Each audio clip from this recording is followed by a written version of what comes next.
Сборник «Боевые действия в грузино-абхазской войне. Документы и материалы» состоит из 2 томов. В первый том вошли документы, касающиеся создания военных структур и назначения высшего командного состава вооруженных сил Абхазии. Это постановления и указы председателя Верховного Совета, приказы и распоряжения Госкомитета обороны, главнокомандующего и командующих вооруженными силами, приказы и распоряжения министра обороны и Генштаба. Тут материалы, тут то, что необходимо о истории войны.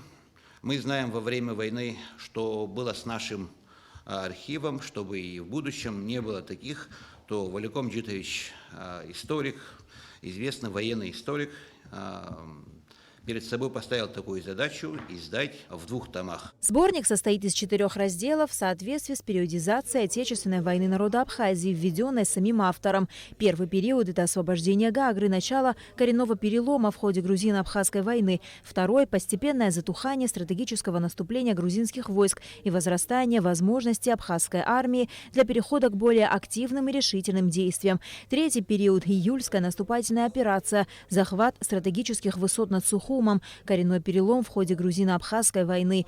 В заключительном разделе рассказывается о сентябрьской наступательной операции, освобождении Сухума и окончательной победе над грузинскими оккупационными войсками. Эта книга показывает, как создавалась абхазская армия. Точнее, здесь структура армии. В этой книге почти весь командный состав абхазской армии можно увидеть. То есть эта книга должна показать, что у Абхазии была своя армия. И была создана эта армия по своей структуре.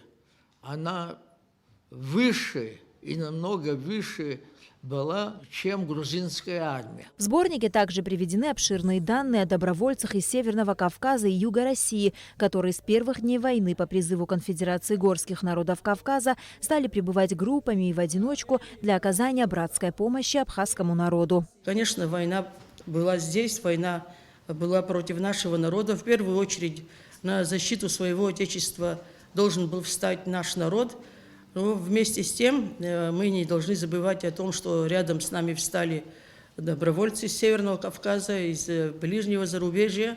И о их вкладе уже известно много, и по достояниям общества еще не все сделано. Но я хочу сказать о том, что, ознакомившись с этим сборником, я была в этом убеждена, но все-таки еще раз убедилась в том, что их поддержка очень была значимой.